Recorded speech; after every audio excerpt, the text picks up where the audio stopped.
Hello everyone, welcome to the YouTube channel of Abhi Concepts. I am Sneha Arora, the tutor for legal aptitude. पिछली class में हमने question number 20 तक discuss किया था. आज हम सेम क्वेश्चन को क्वेश्चन नंबर 21 से स्टार्ट कर रहे हैं. तो आई होप आपने वो 20 क्वेश्चंस की वीडियो देख ली होगी, पढ़ ली होगी, क्वेश्चंस को रिवाइज कर लिया होगा अच्छे से, राइट? तो चलिए स्टार्ट करते हैं क्वेश्चन नंबर 21 से.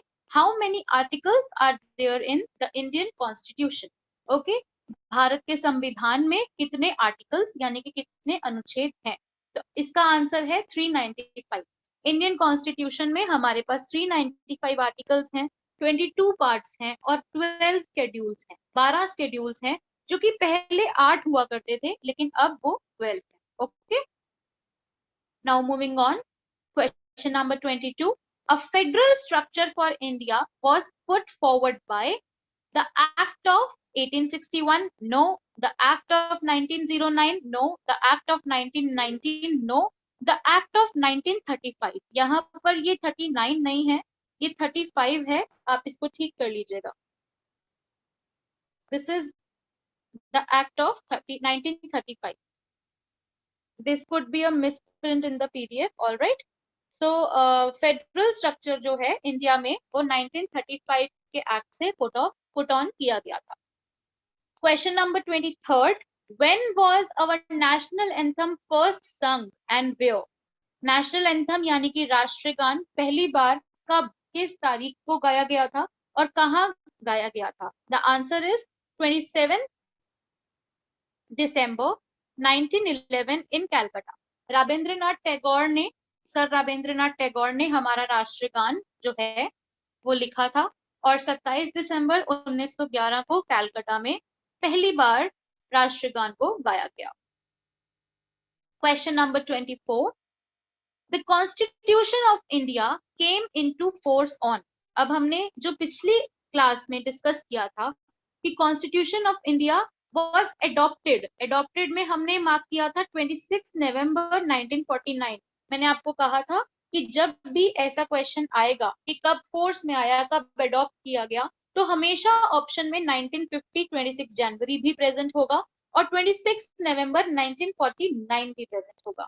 तो हमारा इसमें आंसर है 26 जनवरी 1950, क्योंकि अडॉप्ट, एनैक्ट और हमने बना लिया था कॉन्स्टिट्यूशन 26 नवंबर 1949 को, लेकिन हमने उसे भारत में लागू किया पूर्ण गणतंत्र की कंट्री बनाकर 26 जनवरी 1950 से. ठीक है ना, 1950. चलिए, the term caste was derived from Portuguese language से हमने कास्ट वर्ड को डिराइव किया है. ठीक है, ये फैक्चुअल क्वेश्चन है, आप एज इट इज इसको मेमोराइज कर सकते हैं. Question number 26. The term Greater India denotes political unity, cultural unity, religious unity, social unity. इन चारों में से कौन सा ऐसा शब्द है जो ग्रेटर इंडिया से डिनोट होता है या जुड़ा हुआ है? महान भारत हम इसलिए कहते हैं क्योंकि हमारे कंट्री में बहुत सारे कल्चर्स हैं, है ना. यूनिटी इन डाइवर्सिटी हम बचपन से सुनते आ रहे हैं. तो the answer is cultural unity, क्योंकि हमारे पास बहुत सारे कल्चर्स हैं. We have a lot of cultures. Okay, so question number 27 is the two forms of democracy are parliamentary and presidential. हम सबको पता है पार्लियामेंट्री फॉर्म जो हमारी कंट्री में फॉलो होती है और प्रेसिडेंशियल फॉर्म ऑफ गवर्नमेंट जो ब्रिटेन में फॉलो होती है. ठीक है ना. तो we have parliamentary form and sorry presidential form which is being following which has been followed in USA, United States of America में प्रेसिडेंशियल फॉर्म ऑफ गवर्नमेंट जो है वो प्रेवलेंट है. क्योंकि हम अक्सर न्यूज़पेपर में देखते हैं, टीवी पे सुनते हैं कि यूएसए के प्रेसिडेंशियल इलेक्शंस हमेशा लाइमलाइट में रहते हैं. Donald Trump and then we have Barack Obama, so they were always in the limelight, right? But जबकि इंडिया और ब्रिटेन में we have parliamentary forms of government. All right, so these are the two forms of democracy. कहने को तो monarch, Republican, इन तरह की सरकार भी होती है, ठीक है, बट डेमोक्रेसी में दो तरह की सरकारें एग्जिस्ट करती हैं. एक होती है पार्लियामेंट्री फॉर्म और एक होती है प्रेसिडेंशियल फॉर्म. चलिए, Question number 28. Again, the Constitution of India contains 395 articles. Question number 29. Which was described by Dr. Bhim Rao Ambedkar as the heart and soul of the Constitution? ठीक है, doctor Bhimrao Ambedkar ने constitution के किस अधिकार को heart and soul of constitution कहा है? First option is right to equality, the answer is no. Right against exploitation, no. Right to constitutional remedies या right to freedom of religion? तो डॉक्टर भीमराव अंबेडकर ने राइट टू कॉन्स्टिट्यूशनल रेमेडीज को heart and soul of constitution कहा है. क्यों कहा है? Right to constitutional remedies ऐसा अधिकार है जिनको आप सीधा सुप्रीम कोर्ट में जाकर एनफोर्स करा सकते हैं. अगर आपका कोई भी फंडामेंटल राइट या कोई भी मूल अधिकार आपसे छीना जा रहा है, आपका ब्रीच किया जा रहा है उस अधिकार का, तो आप कोर्ट में डायरेक्टली सुप्रीम कोर्ट में आर्टिकल 32 के तहत जा सकते हैं. सीधा आप रिट पिटिशन लगा सकते हैं और अपना जो राइट है उसको एनफोर्स करा सकते हैं. तो right to constitutional remedies article 32, इसको डॉक्टर भीमराव अंबेडकर ने heart and soul of constitution कहा. ठीक है. Question number 30.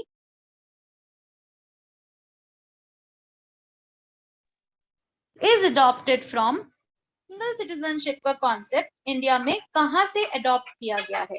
ठीक है, हमने अभी डिस्कस किया था पिछली क्लास में, जिनमें हमने फर्स्ट 20 क्वेश्चंस डिस्कस किए थे कि यूएसए में डुअल सिटीजनशिप है because America is a federation, it is a federation of states. अगर मैं कनाडा में रह रही हूँ तो मुझे कैनेडियन सिटीजनशिप के साथ साथ यूएसए की सिटीजनशिप भी चाहिए. हाउएवर अभी कनाडा ने अपने आप को यूएसए फेडरेशन से अलग कर लिया है. For example, if I am living in a country like Toronto, तो I have to get my citizenship from both the countries, USA as well as Toronto.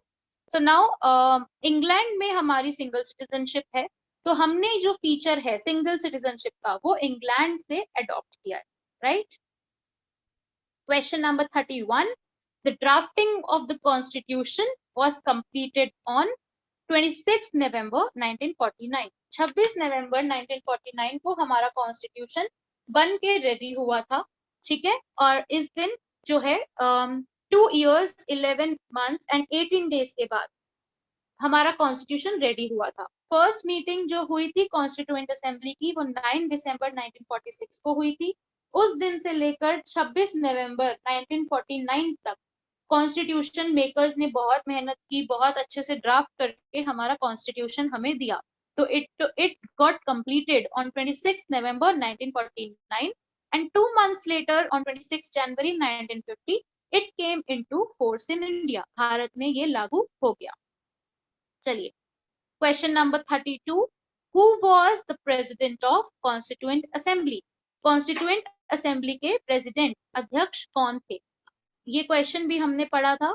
Doctor Rajendra Prasad head थे. पर अगर यहाँ पे सवाल हो कि कौन इंटरिम प्रेसिडेंट थे, एक दिन के प्रेसिडेंट थे या प्रोविजनल प्रेसिडेंट थे, तो वो थे हमारे डॉक्टर सच्चिदानंद सिन्हा.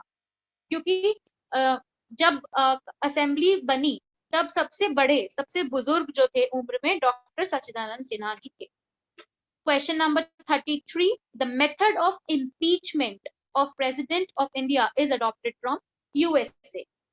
Impeachment का मतलब होता है किसी को अपने ऑफिस से हटाना, किसी को अपने पद से हटाना. ठीक है. प्रेसिडेंट को जब उसकी पोस्ट से हटाया जाता है तो उसको रिमूवल नहीं कहा जाता, उसको इम्पीचमेंट कहा जाता है. ये वर्ड जो है इम्पीचमेंट, ये सिर्फ प्रेसिडेंट के लिए यूज किया जाता है. बाकी सारी पोस्ट के लिए, प्राइम मिनिस्टर के लिए, एमपी के लिए, एमएलए के लिए, जजेस के लिए हम रिमूवल वर्ड यूज करते हैं. तो impeachment of president of India जो हमने अडॉप्ट किया है मेथड, कि किस मेथड से हम क्या अप्रोच फॉलो करेंगे, क्या क्राइटेरिया होगा एक प्रेसिडेंट को उसकी चेयर से हटाने का, वो सारे मेथड्स जो हैं, वो सारी क्वालिफिकेशंस या डिसक्वालिफिकेशंस जो हैं, वो हमने अडॉप्ट की हैं यूनाइटेड स्टेट्स ऑफ अमेरिका से. Question number 34. Who was the chairman of constituent assembly? फिर से वही सवाल, डॉक्टर राजेंद्र प्रसाद. प्रेसिडेंट या चेयरपर्सन या chairman, all of them are doctor Rajendra Prasad. ठीक है. The constitution of India describes the country as a union of states, क्योंकि कॉन्स्टिट्यूशन में कहीं भी फेडरलिज्म, फेडरेशन, क्वाजाई फेडरेशन की बात, यूनिटरी स्टेट की बात नहीं है, इसलिए आर्टिकल 1 में लिखा है India that is Bharat is a union of states. ठीक है, भारत जो है, इंडिया जो है, वो एक यूनियन ऑफ स्टेट्स है। The concept of constitution first originated in Britain. हमने पहले भी ये डिस्कस किया है कि जो इंडिया जो कॉन्सेप्ट ऑफ कॉन्स्टिट्यूशन है कि एक संविधान होना चाहिए, वो कॉन्सेप्ट हमारा आया है ब्रिटेन से। हालांकि ब्रिटेन अपने आप में ही एक ऐसी कंट्री है जो कि कॉन्स्टिट्यूशन, जिसका कॉन्स्टिट्यूशन ही रिटन नहीं है।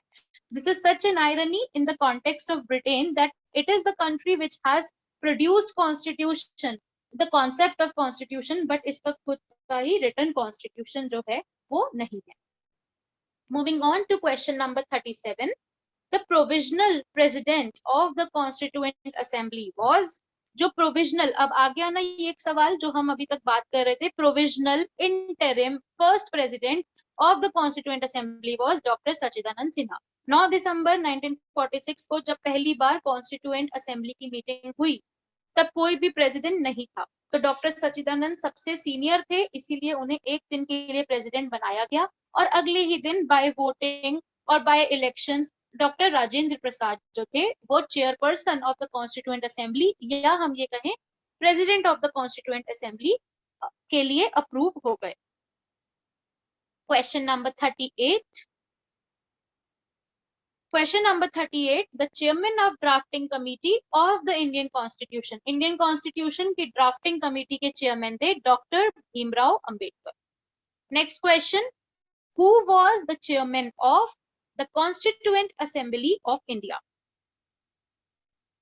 Again same question. अब इस question में और ऊपर वाले question में सिर्फ एक word का फर्क है, और वो word है provisional, और यहाँ पर है कौन चेयरमैन थे, कौन प्रेसिडेंट थे, इसका आंसर है doctor Rajendra Prasad. Alright, I hope आपको प्रोविजनल, इंटरिम और फर्स्ट प्रेसिडेंट के साथ साथ परमानेंट प्रेसिडेंट का कॉन्सेप्ट भी क्लियर हो गया होगा, राइट? कोई डाउट नहीं होगा यहाँ पर। Moving on to question number 40, persons may change but rules should not change. लोग भले ही चेंज हो जाएं, बट जो नियम है, जो कानून है, वो चेंज नहीं होना चाहिए। इज द प्रिंसिपल ऑफ, यह किसका सिद्धांत है? यह सिद्धांत है कॉन्स्टिट्यूशनल गवर्नमेंट का। जो कॉन्स्टिट्यूशनल गवर्नमेंट होती है that is subjected to people's opinion. लोगों के सुझाव क्या है, लोग अपना नेता किसको बना रहे हैं, वो उसके ऊपर डिपेंड करती है। बट जो कानून है, नियम है, वो सबके लिए तो बराबर ही रहेंगे ना। तो लोग, लीडर्स, कोई भी आए कोई भी जाए, कानूनों में चेंज नहीं होना चाहिए। जो कानून लोगों के हित के लिए बनाए गए हैं, लोगों के वेलफेयर के लिए बनाए गए हैं, वो कानून एज इट इज रहने चाहिए। So this is a principle of constitutional government. So we have discussed another 20 questions now.